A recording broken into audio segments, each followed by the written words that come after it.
Andy Johnson, Minnesota State University, looking at goals and benchmarks for IEPs and interventions related to reading. Goals and benchmarks should be based on assessment data. This could be standardized test scores, but you should include other data, direct assessment measures. I cannot imagine doing an IEP without some form of an informal reading inventory or a diagnostic reading assessment, which includes a miscue analysis. Assessment should reflect the 3 deficit areas in reading: word identification, fluency, and comprehension.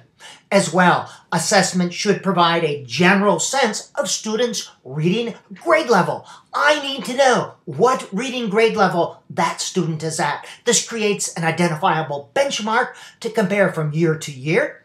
Percentile rankings simply do not do this. Now, for measurable annual goals and short-term objectives, benchmarks, the big picture. Where do you want to be and the steps to get there? The benchmarks should be baby steps to get there. The goal should be attainable.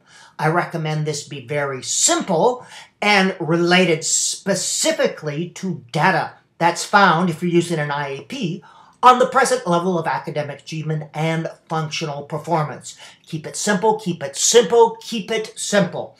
And again, I should have data on the 3 deficit areas. Is word identification a problem? Is fluency a problem? Is comprehension a problem? It could be 1, 2, or all 3 of these. The data should address these 3. I should know if each is an area of strength or deficit. And again, you must include some form of informal reading inventory or diagnostic reading assessment. Most standardized tests do not give you quality data on all 3 areas. Create a separate goal for each of these. If word identification is a problem, you address this much differently than if fluency is a problem. If fluency is a problem, you address this much differently than comprehension. One size does not fit all. We cannot automatically assume that students have problems in all 3 areas. Sometimes it's a problem with just 1. So separate goals for each one. Benchmarks are baby steps that get us to that goal, and we need to identify how progress will be measured. Keep it simple. Let's start with word identification. And again, the data should provide a sense of what strategies the student is currently using to identify words. You get this with a miscue analysis. There's 6 ways to identify words. I want a sense of what the student is currently using. What are his or her strengths? Here is a simple goal. Keep it simple. On a graded reader with at least 200 words, Pat will correctly identify 90% of the words at reading level 4. Here's the reading grade level. Here's the baby steps. 90% reading level 3, 50% reading level 4, 70% reading level 4, and then finally 90% reading level 4. Progress will be measured using running records on graded readers. Simple, simple, simple.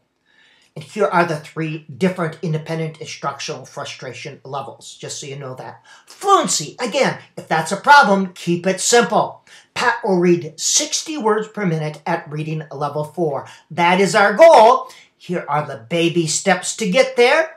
Progress will be measured using Wilson-graded reading passages consisting of 200 to 300 words. Simple, simple, simple. I do fluency activities such as repeated reading, focusing just on fluency, and that gets me up there. If comprehension is a problem, here is a goal. Pat will achieve 90% accuracy on a story retelling rubric, reading level 2. 70% reading level 1, 90 reading level 1, 70 reading level 2. Progress will be measured using a simplified story retelling rubric with graded readers, and I'll show you what that is. But I know that my comprehension intervention would focus on cognitive processes, that will be explained in another video, to enhance comprehension. And here is an example of a story retelling rubric. This is simply one way to measure comprehension. You can stop and look at that Know that also a maze is another way, and this can be done with narrative or expository text. Anyway, I'm identifying the measure and the grade level. And there's an example of a maze and the different instructional levels. IEPs or interventions of any sort. Some tips. You need a reading grade level. Need to know if the problem is fluency, word identification, and or comprehension. I recommend a diagnostic reading assessment. And the goals should be related to data and should focus on one, two, or all three of these. And you must have a separate goal. You can't have one generic goal if reading is a problem. You must have specifics.